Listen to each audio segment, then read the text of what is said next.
do. I've come to return the glory to God for his faithfulness in my life. So I had two major goals last year: to have a baby and to get an international job. And after during the 21-day fast, Pastor Jerry declared that everything will happen at the same time. Everything will happen at the same time. Everything will happen at the same time. And I hung on to that word. I was called to come and pick up my offer letter to the glory of God. And then 2 weeks later, I was confirmed pregnant. That is my first major miracle. So a month later, we were told that at my job, that we have to go for 8 months training. And remember, I'm pregnant. And then secondly, I went for a medical checkup and I found out that they said that it was a high-risk pregnancy. So I was confused. How can this happen at the same time? But then I said, Lord, your word had gone ahead. I was on the fire altar that day. And then the word went ahead. Papa's word said, first of all, it said, that thing you are afraid of will not happen. What you are afraid of will not happen. What you are afraid of will not happen. And your name is on that list. Your name is on that list. Your name is on that list.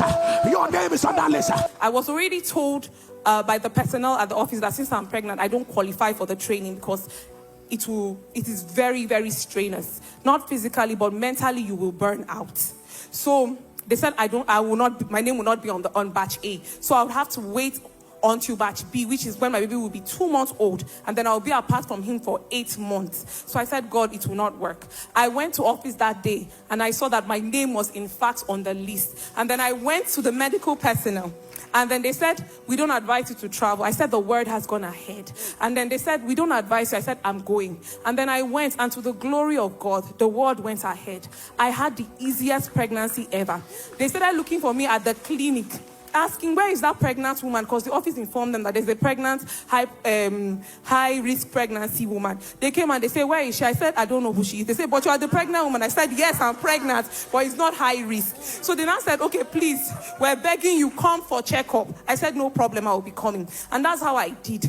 When the training got strenuous, where people started dropping down like flies, where people were falling sick, not me. There was a hedge of fire around me. I was strong. People kept asking, how are you able to do this? I said, it's to the glory of God. Even men that had wives, they said that my wife is not as strong as you. I said, no, I'm not strong. I'm as soft as egg, a gentle. I don't survive stress, but God carried me through. And on the day, and they even told me at the hospital, they said, high risk, that this baby might be delivered preterm, that he might not make it to term. I said, okay, no problem, keep your reports. Then I went 40 weeks, I made it. 41 weeks, I was still pregnant. 42 weeks, I was still pregnant. I started crying. I said, God, please have mercy on me.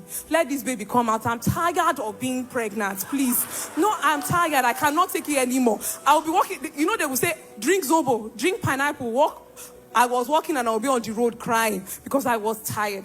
So on the week where we had 10 minutes dance, and I said, God, it's me and you this week. So every week after I finish, I'll start dancing. On Friday, after I finished NSPPD and I did my 10-minute dance, I went into labor. I said, yes, that's right. So during the labor, everything was going all right. But then after checking for some hours, they said, this labor is not progressing, that we have to inject you with something that will speed up the dilations. You're only 3 centimeters for 5 hours. I said, okay, no problem, go.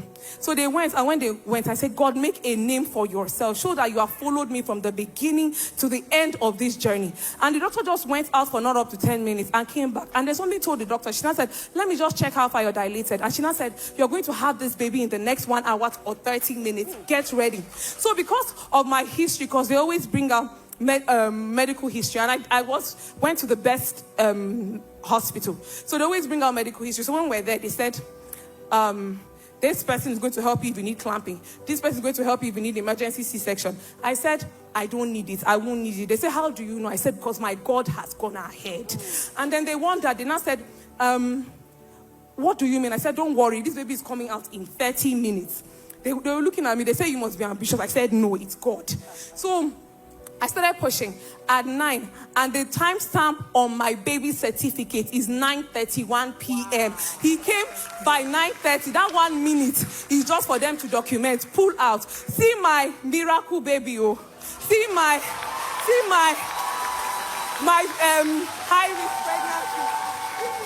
My beautiful baby boy. I just want to give God all the glory. And I want to thank you, Pastor, for delivering me from ITK. I know book. So because I know book, faith and ITK do not go together. But me, as everything was happening, I said, God is faithful. Everything I know is failing me. Everything I understand is failing me. And then I was delivered from ITK. So now I'm taking radical steps of faith. Secondly, thank you for what you are doing in our generation. The fire will keep burning from children to our children's children. We will pour it into our children. Our children will pour it into their children. So I just want to give God all the glory.